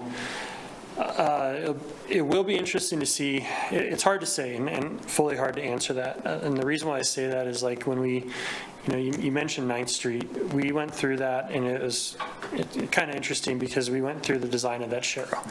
And as we designed that, we've seen a high pedestrian use on 9th Street or bike use on that. So we're like, well, we need to make sure we're accommodating bikes and not just letting them, one of the comments that we received from the public was, you hit this intersection and no one knows what to do. Bikes are just kind of left to come up with their own plan. So we were trying to improve that. So we looked at it. We talked to quite a few different different people as we went through that, and Sharrow's was decided. And we put that Sharrow out in Lantern, and we went out there with the street manager, and we tried to figure out exactly where to put that Sharrow, and there's a little angle, and went through this whole analysis and really thought on it. And, talked to several bikers, felt like it was a good solution. Well, we installed that, and the Sharrows were put in, and I rarely see someone actually use that the way it's designed to use. Most people hug on that right-hand side as they go through that intersection. There's usually not enough room for a bike and a vehicle as they're going through there because it's just not wide enough, which is the reason why there is Sharrows. And the bike usually has to kind of move over into that left-hand turn lane as they're going through. So while Sharrows, yes, it could make a very good safety impact. It's going to draw the attention to people. It could have a very positive impact to the community. It could achieve what the desired goal of council is. Even with all that design, it's going to be how people actually use it and how vehicles use it, and that's a little bit where it's hard to directly answer that problem. Your question is it going to fully achieve what it's trying to do? We can design it, we can do everything we can try to pick the best road to have that as an end goal. It'll kind of come down to, do people still feel comfortable taking their kids on that with a bike, things like that. How vehicles are traveling through it, how they kind of actually react to it. So I don't know if I can fully directly answer that question because, we'll design it with that as an end goal and try to accommodate the best we can, but some of it will come down to how people actually use it and feel on it. Appreciate that. Thank you. Vice Mayor? I'm just wondering about your process of outreach. Mm-hmm. And so we've talked about that BikeNet has done some research and they've provided that to us. I'm just wondering, as you continue to move forward and we have these projects coming up in the future, and that there will be planning, what types of outreach to the public forums, public engagement, public work groups, et cetera, might you be planning to help you get informed riders, giving you feedback that may help you with the design? Hello, Mayor, through you. So as we go through design of a project, we don't, if there was a big area or something like that, we might reach out to a different committee or something like that. We always do have a public meeting. There's always public involvement in any design that we do. We usually hold that public meeting at 60%. That's advertised, everything's put out there, so anybody from the public can kind of come out, reach out, talk about that. A lot of times when we do have those public meetings, multimodal is a heavy discussion as it kind of goes through there. Parking's another one that always kind of comes up. So those are kind of reached out. We kind of just more do a general public outreach on those designs and make sure that we're trying to accommodate the best we can for that, the neighborhood, everything else, and those are all publicly advertised, and we send out those advertisements. Please. One more. Yeah. Did you receive anything from BikeNet did you receive the same documents that were sent to us? Honorable Mayor, through you, I believe we have received those in the past. I don't know if it's the exact one. I'd have to look at it, but we have had discussions with BikeNet in the past on some things. And you're actively working with them now? I don't know if I'd say actively working. If there's something coming up, we would discuss with them, but I'm not meeting with them on like a monthly basis or something. Thank you, Vice Mayor. And yeah, I did provide that map to staff. Okay. So. Sent it to the Public Works Director, who just sent it back to me just before you. But, all right. Councilor Pierce, please. Yeah, I'm looking at the map right now that they came up with, and it's pretty darn impressive. Obviously, we're never going to have the money to do what's all on here, but I think it could be a good priority list, or at least a start of some sort of conceptual understanding and plan. And I think, it'll take us a while. So that's good. Yeah, and your alma mater, through you, if I could add to that too, I know BikeNet is definitely a very valuable resource, and we do appreciate all the work that they do. A lot of times when we are looking at some of the bike paths, we are looking at our Parks and Rec master plan as well, and that was made up of years ago of a group of very multiple people weighed in on that, of different people from the community on what they wanted to see. So we kind of use that as guidance as we start to look at where to put some of these shared use paths and items as well on that. Thank you. Thank you. And Councilor Pierce, just to your point here, one of the pieces of feedback I had received was the relationship between the 25-mile-an-hour speed limit conversation and the use of sharrows to fulfill some of this pathway. And so when I proposed this to staff, that the sharrow conversation to staff, I had sort of specified that it would stay in the tree neighborhood because the assumed speed limit was already 25, though it was legal to go 30, so that we avoid some conflict between bike and pedestrian, or bike and vehicles. All right, councilors, other questions? Councilor Richardson? Sorry, not a question. No, have at it. Well, actually, no, I want to go to the public because it's been a minute, and city engineer has a little bit more to wrap up. Any other questions? Okay, back to you then. Thank you. All right, so we've kind of been talking about this, but implementation of how many of these items kind of come across as we look at this. Capital projects are one way. A lot of these changes can occur. As I stated earlier, whenever we do a capital project, we're going to look at all these different principles along many others as well. You know, we're only talking a small section of our traffic engineering design as we look at this, but we definitely take all these things into account with capital projects and try to put the best in. Development can also drive this as developments come in.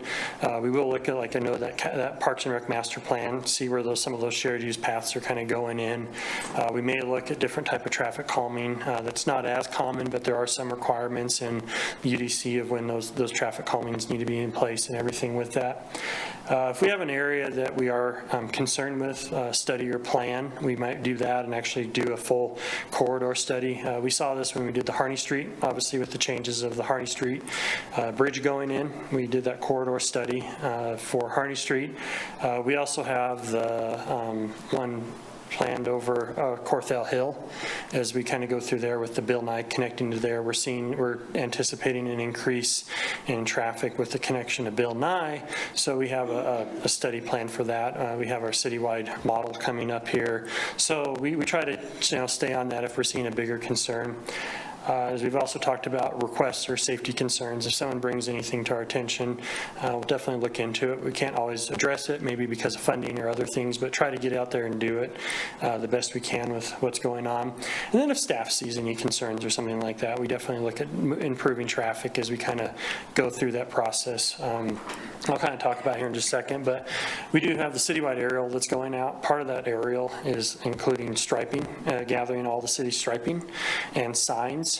So we're working with that. We'll have every stripe in the city. They're actually drawing out and seeing that, and where all the signs are located as well. We have some data on that, but this is just only to improve that. Having that data will let us kind of take a step back and kind of see some of that bigger picture and maybe see where some of those improvements are. So that's kind of how we kind of would go across some of this, and just kind of wanted to briefly talk about some of the projects that we have done. So, we did have 9th Street over by Labonte. We did put in those double white lines over there for those bike lanes. We also did 15th Grand South when we did that rehab project, improved the bike lanes through there. Same with Cedar Street. 9th Street, we had quite a few discussions on here with UW of the changes that they were kind of proposing in front of campus, and we have made those changes with them, and then we also have some bike improvements still planned on that roadway that hopefully we can get implemented soon. Recreational, we've done Spring Creek Trail Phase 1 with Spring Creek Trail Phase 2 coming up here hopefully in the future. When we did the Buford Street, we did do the increasing of the bike lanes in there as well. We have completed the Harding Street corridor study of looking for some major improvements in there. And as we move forward with design in Harney Street, we'll definitely take into the findings we found on that study and try to implement them the best we can. When Slade School went in, we did do a lot of improvements for pedestrians and ADA and worked with the school district for that. And then when 30th and Reynolds Street went in, we also put in those colored crosswalks in there to draw attention to that and made traffic improvements in that intersection to try to improve the safety. Whenever we do a chip seal in the city, that's kind of a blank slate. We do a lot of streets of chip seal, and that's kind of covering up, and that, erases any of the paint that's out there. So that gives us a blank slate and kind of gives us an option to kind of looking at that again and try to see where those improvements can be through striping. We're probably not going to see a major improvement with that just because of the nature of the project, but if there's any kind of changes we can do with striping, we always look at that. We've always had various small improvements that we've done over the years, and then we also work with YDOT as we kind of work through projects. There was the Curtis Street where we entered in the ARS agreement to try to improve that bike lane as we went over, as they constructed that bridge. I already kind of mentioned that citywide aerial where we are gathering striping and moving forward with that. Our street division has been working on putting a lot of rapid flash beacons in. That draws that attention at crosswalks and everything. We put a lot of those, and there's plans for more of those improvements in the future. We recently purchased a traffic trailer in engineering. That's going to help us get out there and gather some more data. So we're excited to kind of start moving forward with that and trying to help as a resource to gather data with that. And then development projects as they kind of come through, we always kind of look for ways to improve as we've discussed about. So that's kind of items that we have done recently, and then kind of upcoming projects just to bring you aware. Wyoming Avenue, we are putting in a shared use path along Wyoming Avenue, and then connecting that shared use path along Colorado to finish that connection into Wyoming Avenue. So that'll be good, both for the neighborhood over there in the school district. 9th Street chip seal, we're going to be looking at doing some improvements with that. I noticed Spring Creek Trail Phase 2 as that kind of continues down along Spring Creek. Ivinson, we've had pretty lengthy conversation about moving into that, but we will look at that. Harney Street, we also have coming up between 9th and 15th, and we'll be looking at the improvements from the corridor study in there. Chip seals as they kind of come up. We've also had extensive about the shared lane markings that council has approved for that item and looking at that. We do have a citywide traffic model that's coming up in the near future that we'll be kind of looking into and getting that going. And then the Corthell corridor study. We also have the possible grant with the county that we've applied for looking at safety improvements, and that possibly could include a speed study if that is awarded, moving with that. We have 15th Street with UW. It's making a lot of progress. That's going to really help a lot of the bikes and pedestrians through that area. And 3rd Street also will have some bulb outs as we kind of move forward with that. And the Spring Creek Channel, we worked with YDOT to get that bridge widened as well as it kind of will move through there. So we'll have a shared use trail through there. Bill Nye, as that project moves forward, we will have the shared use trail to connect from Boulder down to Corthell, and then that will tie into Corthell. And as we look into Corthell, we have that sewer project kind of going through there, so we'll be making sure that the bike lanes kind of continue down through there and kind of accommodate that bike thing. Obviously, we have developments, and one of them that just recently went in is Truman Street, as that development has gone in and has some bulb outs in there to kind of help slow traffic with that longer stretch through the road. So that's just kind of some of the upcoming projects and how that works. So with that, I can answer any overall questions if you have any more or anything like that. Yeah, thank you, City Engineer. Council members, anything before we go to the public? Councilor Richard. Real quick question. Director Webb, I know you had sent a while ago kind of a list of these projects. Did they list, I'm just looking, are those updated to list some of the projects that were discussed?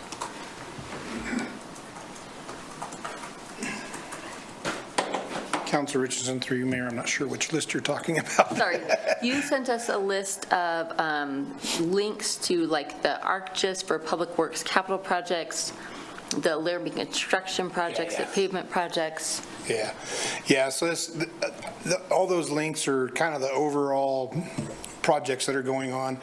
I don't know that all of those are listed in there, but all the ones that Eric talked about would be budgeted for, so it would be either in the budget or on those different links that I sent over. Great, perfect, thank you. Yeah. All right, other questions? All right, we're going to turn this over to the public. Any member of the public wishing to speak to the council on this work session? I know it was a lot of information, but we will welcome your comments. You'll have 3 minutes. Come forward in the room or raise your hand if you were on the Zoom call. All right, we have Eric on Zoom, city clerk. And Eric, when you are in the Zoom meeting,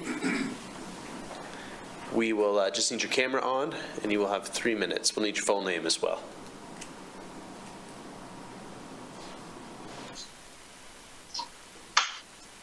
Yes, hello. Yeah, Eric, can you turn your camera on and give us your full name? Absolutely. Thank you. It's good to see you.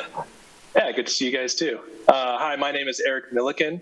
I live here in the city of Laramie. I'm a traffic engineer for a company called Ultig. I work from home as a traffic engineer. I just wanted to follow up on the traffic calming presentation.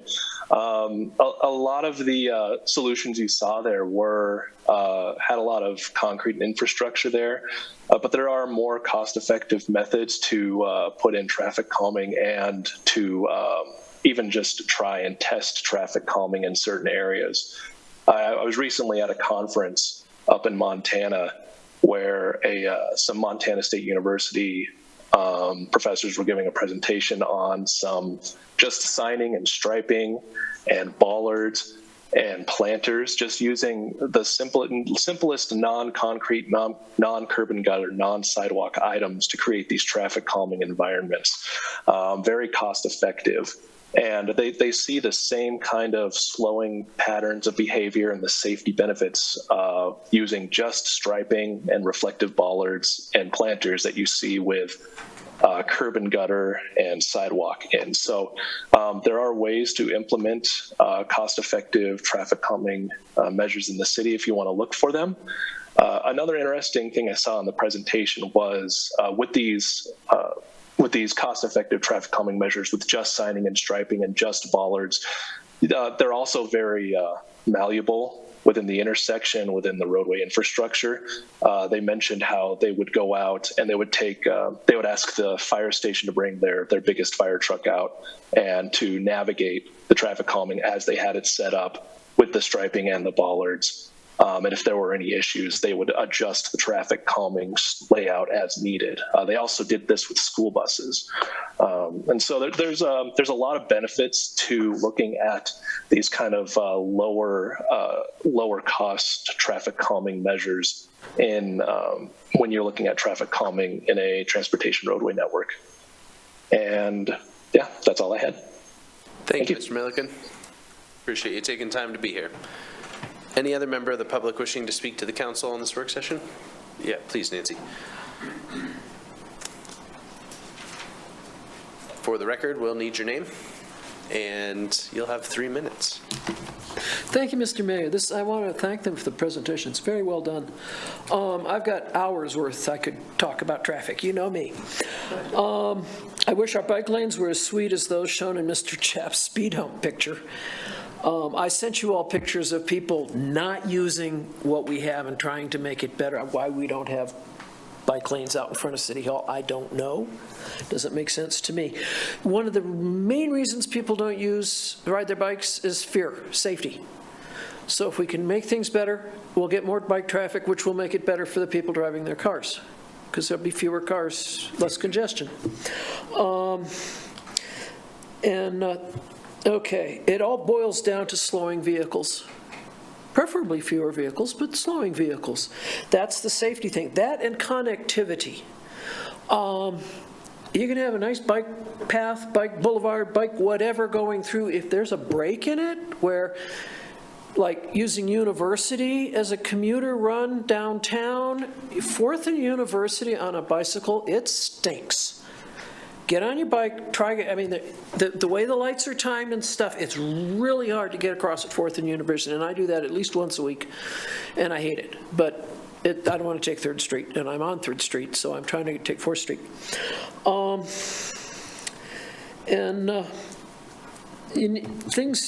Bicyclists are not recreationalists most of the time. Although the connectivity, that little hook around Spring Creek right at the end up there, that is so awesome. Thank you, city, for getting that done. I can now get clear out to the rec center and stay off the nasty roads. And there's other traffic calming measures, as Mr. Milliken said. Trees. The Grand Avenue trees, they slow cars down. The universe around campus, the tree area trees, they slow cars down. Removing the double yellow line, as you can see, traffic has done that downtown. Today, I was northbound on 2nd, and a truck decided he needed to pass me. I'm a bicycle, big old white, I think it was a Chevy, decided he needed to pass me. He got halfway past me and realized I wasn't going to move over, and there was an oncoming car. He had to go back over, and it's illegal to cross a double yellow to pass, but nobody pays attention to that rule anyway. But taking out the lines, people then are forced to negotiate who gets to go where. I was in first place, so I got to finish my route. And another thing, things like the little school crossing signs, those little things they set out on school days, those things, I've watched them slow down. 17 seconds. The thing over on where they're going to put in that new traffic light that just went out, they put in that concrete thing. I sat there for half an hour this morning watching the traffic. 4 of the 6 cars that turned in there did a U-turn around that piece of concrete and made.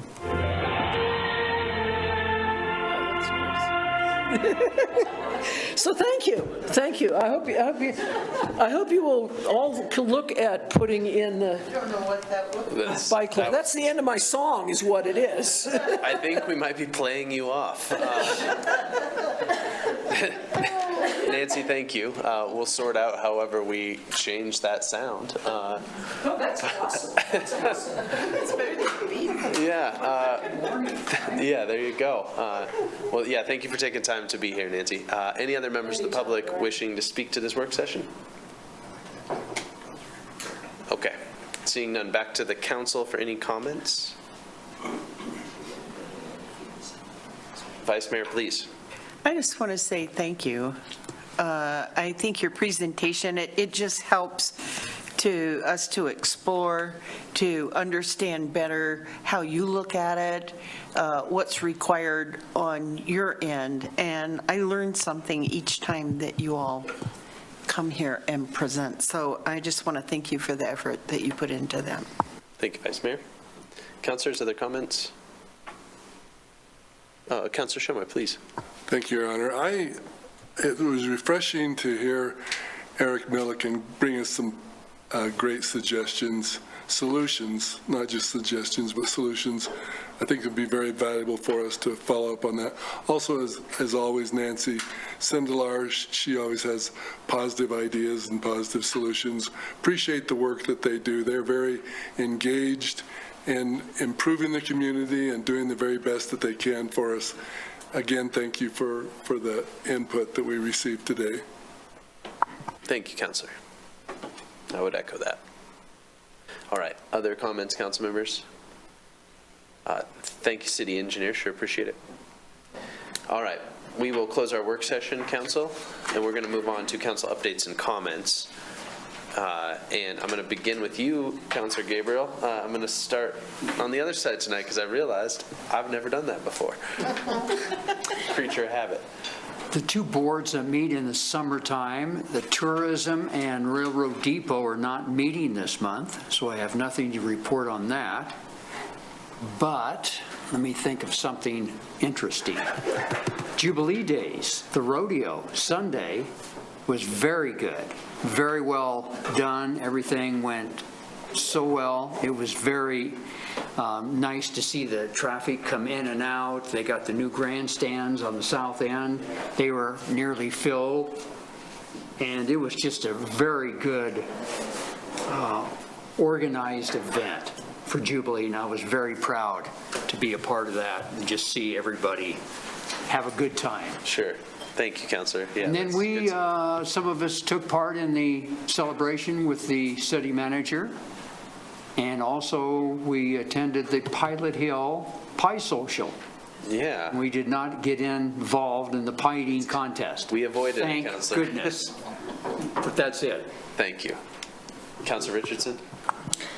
Thank you. I didn't have any boards and commissions that met, but I did attend the first day of the URA meeting with Jane, so she can fill you on the second. But it was really informative, a great turnout, and I think it felt like it was something that folks around the state were wanting, to be able to have a forum to really discuss how tax increment financing can or can't, or is limited, or can be used in its best manner in Wyoming. So it was really great, and I appreciate Todd's efforts on putting that together.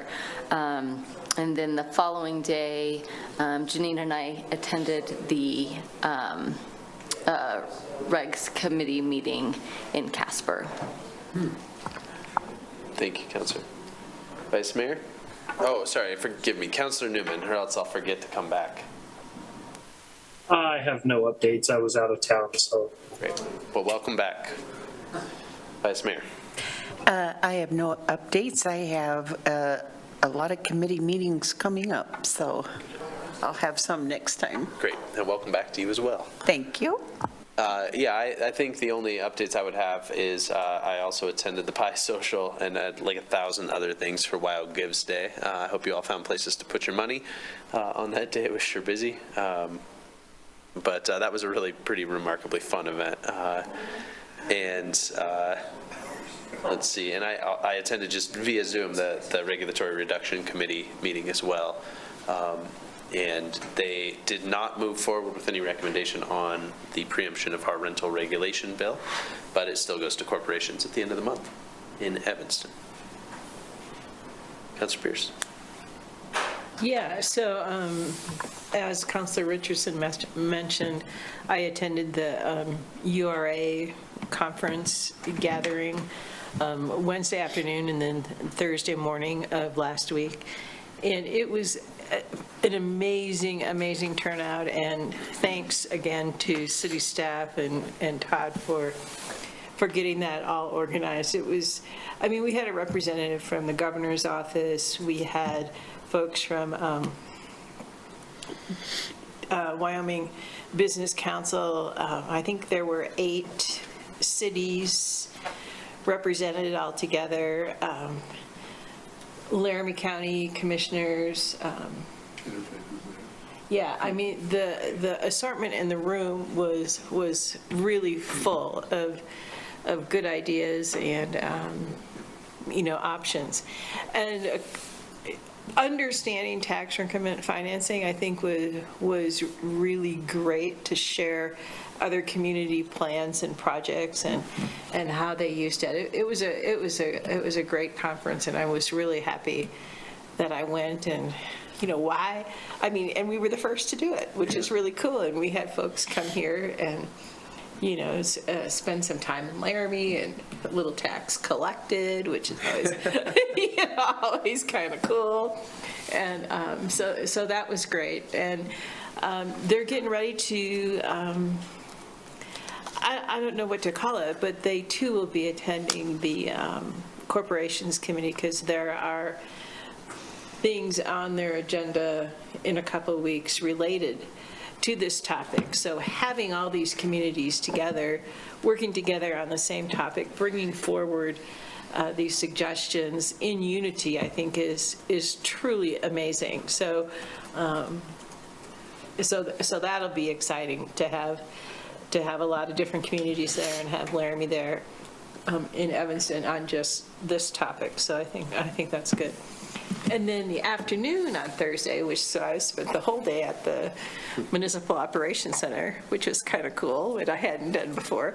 It was the Ranch Advisory Committee, so that was nice. And we're getting pretty darn close to our goals and objectives, getting that lined out, and we're in good shape. I don't know how soon before some of that stuff is going to come to council, but within the next couple months, probably, I'm guessing, for our list of goals and objectives. So that'll be great. And I think that's it for me.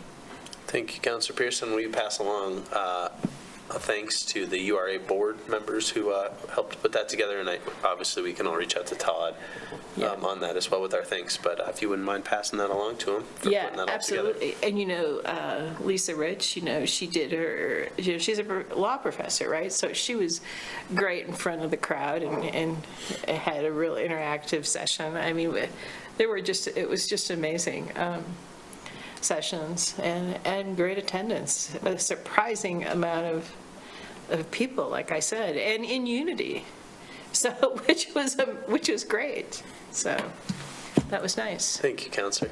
All right, Counselor Shumway.